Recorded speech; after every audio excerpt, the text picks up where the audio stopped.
Hello and welcome back to another segment of Center Stage with Jake Majors. Don't forget to like, comment, and subscribe to the Orange Bloods Texas Football YouTube channel. Even turn on your alerts so you know every single time I'm about to post a video with the Jake Majors. There we go. That was like a tongue twister for me. But we have fan questions today. We're just going to go over just a couple. They asked you a lot, but a lot of them repeated. And one of the main ones, it's just about the Texas O-line, but we're going to get into it. First one is, what do you see as the top items you are looking to improve your game with this offseason? Number one would be strength. I feel like as we continue to reach the goals that we want, playing better competition, week 2 we have Alabama. We're going to be going against, guys that, belong in the SEC. Yeah. And it's going to be a different sort of game. So, we kind of had a wake-up call versus Arkansas that, it's a different type of game whenever it comes to SEC. And so, number one, of course, would be just strength, and also probably pass sets, just becoming consistent to where it's almost second nature. Yeah. And that's about it. Just overall improving everything. I have a bunch of time to work on my body when it comes to recovery, and then just also like technique whenever we get a chance to meet as an O-line and get on the field and do some pass sets or run block drills, stuff like that. By the way, how was the small kind of break you guys had? How was that for you? It was good. I didn't really like it too much because when I see teams out there playing bowl games that we deserve to be in, but we didn't achieve those goals, then it's kind of like a bitter taste in your mouth. Yeah. Kind of like motivated me to get back to campus sooner because I was ready to get to work. Absolutely. Like the break would feel a lot better, more enjoyable if you knew that it was a true break, not because a goal wasn't accomplished. Yeah, exactly. I'd rather have a break after a bowl game than a longer break, if that makes sense. Yeah. Well, that's the goal for next year. We got big goals. Next season, next year. You know how it is. Do you see stability in the quarterback position this year? Do I see stability? I think we have 2 really good guys coming in Maalik and Quinn. I think we have a semi-experienced guy named Hudson Card who I believe will do good things as well as raise the competition level when it comes to the quarterback room. I'm very confident in them. They all seem very smart, very intelligent. They seem like they want to be in the position that they are. They understand the pressure that comes with it. And so with that, I think that if they meet all those characteristics, I see stability as well as trust in the coaches like Coach Sark and Coach Milby to take care of those guys. Yeah. Not let them become, don't let them fold under pressure, stuff like that. And you being Hudson Card's roommate, and you guys have a good relationship, you've been able to talk to him about it. With the new QB situation that's happening for the upcoming fall season, what's going through his head? And does he feel the pressure of it at all? I think he's been pretty cool about it. I mean, he's not going to act like it's not happening because it is. But I feel like personally, just from the outside in, I think that he's handling it pretty well. He talks to Quinn and Maalik both a lot. He wants to get to work with those guys. He wants to continue to get better, which is what I love about him is he's never satisfied. And that's the type of guys we need in this program. So personally, I just feel like he's doing a great job. I'm going to continue to motivate him, letting him know that, everybody has his back, as well as we support Quinn, as well as we support Maalik. Okay. What do you see as the top weaknesses of the O-line as a whole in 2021? And what is the O-line working on as a unit to improve in 2022? I know you said strength. So the main one would be, what was the top weakness last year for you? For me personally, or the O-line? For you personally. Me personally, probably,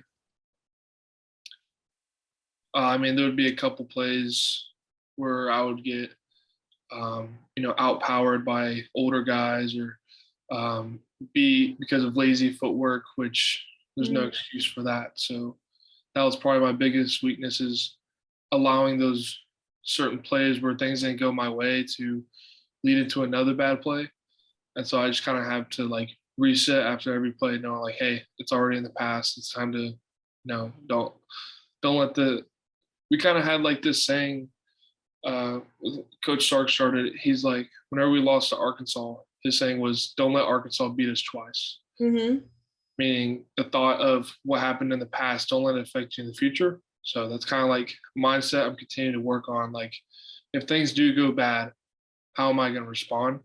Yeah. Yeah. And in terms of aggression, because I know that's what we talked about in a lot of our interviews last year, was just the aggression and the intent that you guys needed to just be a stronger O-line. And what are the specific drills that the O-line is working on to achieve that goal? I just think it starts with fundamentals. I think it starts with developing a comfortable / explosive stance to get out of. And so right now we're kind of starting from square one with like the coaches and stuff to, dig into the roots of where our problems were. Some people it was stances. Some people it was, you're putting too much weight on this leg rather than the other, stuff like that. And so we're kind of just breaking it all down so we can build it back up. And just continue to work on our fundamentals, because when the game gets tough, you got to be able to fall back on your fundamentals and perform. And I feel like we didn't do that as a unit. Do you think that the O-line has been unfairly criticized? I love my guys, so I'm going to be biased and say sure. But also, like, it's what we signed up for. Like, you come to a great university, like the University of Texas, you're going to get criticized. It doesn't really matter how well you do the next game. There's always going to be someone saying something. So at this point, like, we all preach to each other. Like, it's not what people say outside of this room. It's what people say inside of this room.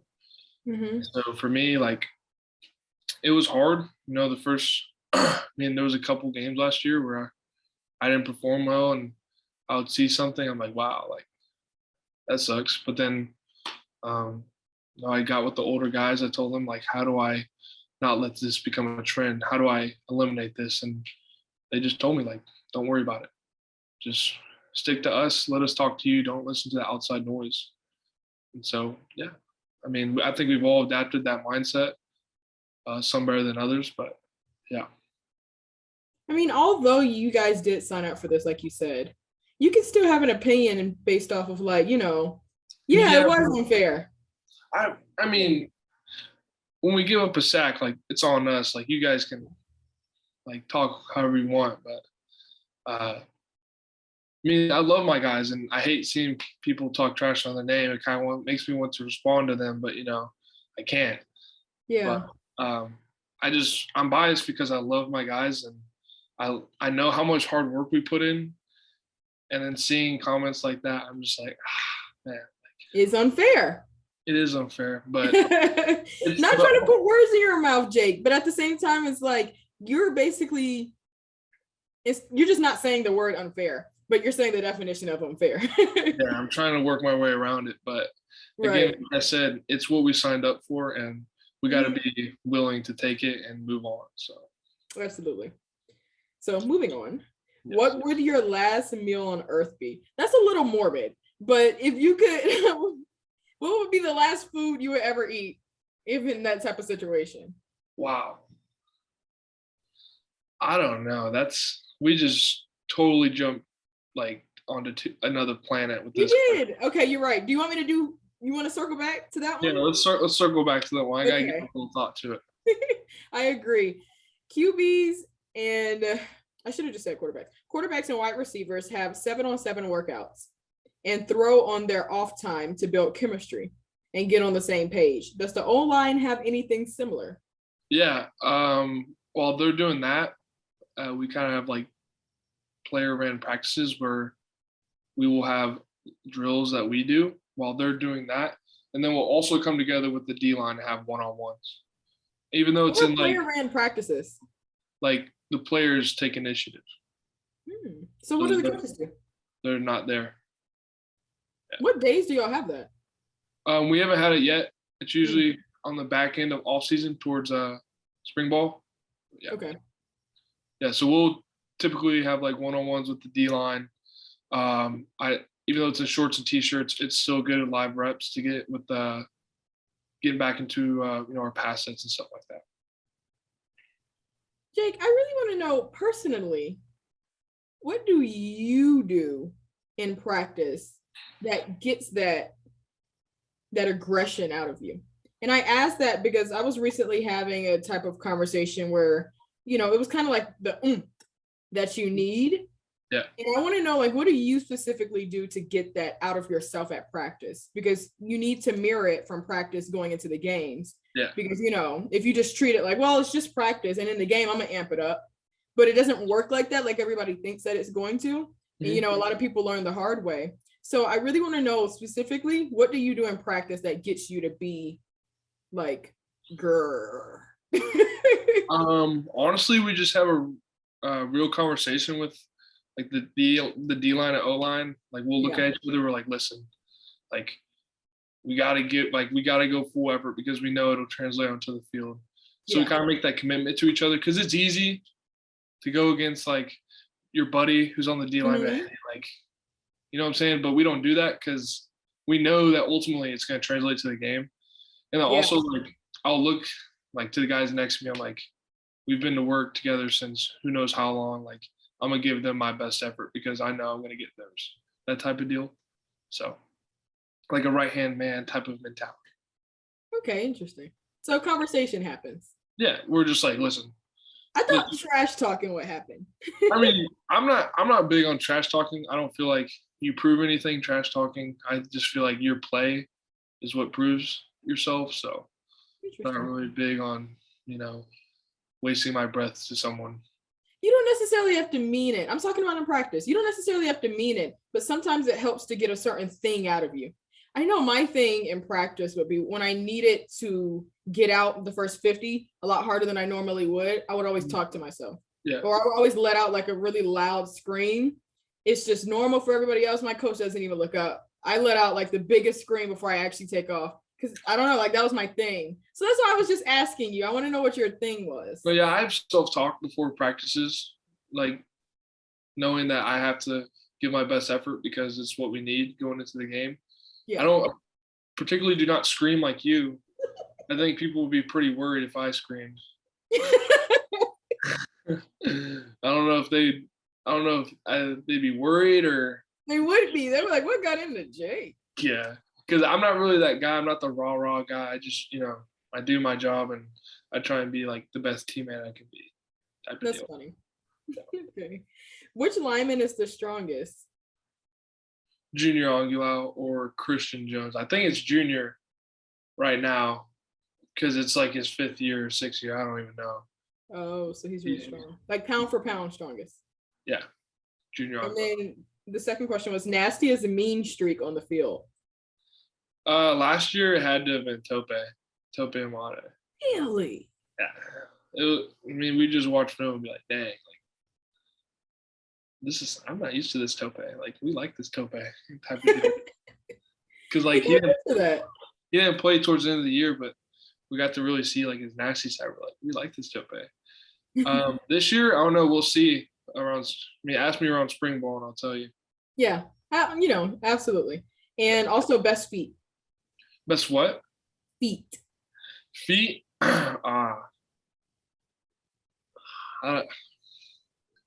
would be biased and say me. I'm going to give credit to my O-line guys. Probably, I don't know. You can say you, because I was going to say that. I was going to give you a hard time if I asked you 3 questions about the best of anything and you didn't name yourself for at least one of them. No, yeah. I think I'm going to have to be at the top of the list for feet, as well as Andre Carrick and I think Junior has good feet, but I'd say me. Okay. Same. It says, if an opposing player takes a shot at one of your teammates after the whistle, do you think it's right to return the favor even after the whistle? No, because the second man is always caught. It doesn't matter what it is. I mean, Okay. I've tried to preach that.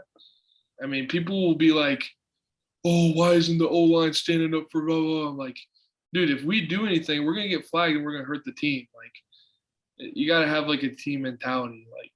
Like our number one rule on our team is protect the team. Mm-hmm. Like in my mind, I'm like, all right, he just hit my teammate, but the whistle's already blown, and the referees are already looking over there. And if I go over there and shove him, a flag's gonna be called on me, and I'm gonna get an earful from Flood. Like, there's no point. So, I hope like you guys, like as fans, y'all understand that. Is like, trust me, we wanna hit him back so bad, but we're trying to help the team, and we don't want to cause any issues when it comes to like penalties. So, yeah. Interesting. So when you see your other players beefing, you just kind of pick them up and like, let's go. I'm just like, come on, like you're wasting your breath. Let's just go. Like, I had to do that with Tope. I had to do that with Derek a couple times in junior. Like, I was just like, guys, like, there's no point. Like, you're just wasting your You're breath. definitely the level-headed one. Yeah, I feel like I am. Like, I've never gotten so pissed at anything. Like, I'm usually really mellow. Interesting. Has there been anything that you can recall that has really like struck a nerve that has been said on the field or anything by a coach? Doesn't have to be college necessarily. One of the biggest things that set me off, I would say I'm just going to use this past year as an example. Probably the West Virginia game when Hudson got hurt, the late tackle on him, like towards the end of the game. I think it was towards the end of the game. I can't remember, but like it hurt his ankle pretty bad. He had to go out of the game, and like that easily was preventable. So that one really set me off. Kind of like made me realize that it's basically us against everybody. So that's probably that for sure.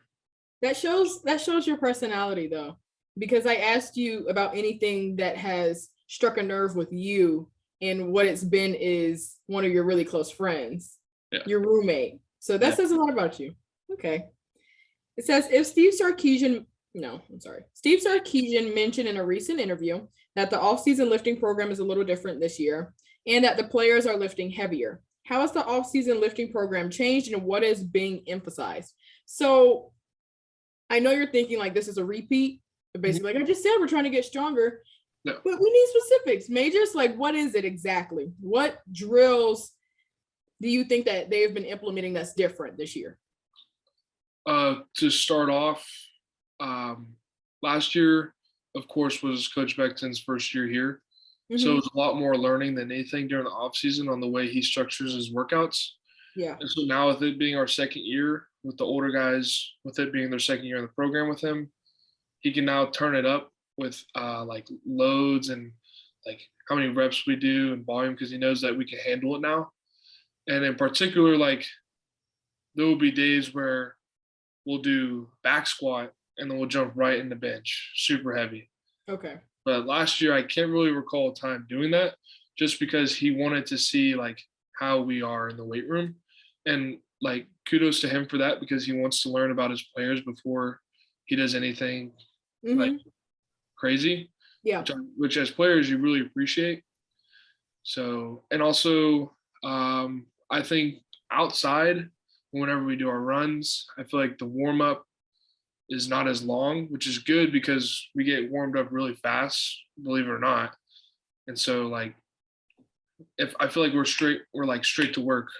And last year I kind of felt like we kind of took some time to get to the work aspect. Yeah. But now like we go straight to plyometrics and then straight to like, I don't know, like sometimes we'll do like vertical jumps and then like your partner will push you from like the side and you guys stick the landing and like kind of like works on like your knees, like making sure, you know, they're strong and healthy. So stuff like that I've noticed as players, you really appreciate. From what it seems like, from what you said, you know, you guys will go from squatting and straight into bench.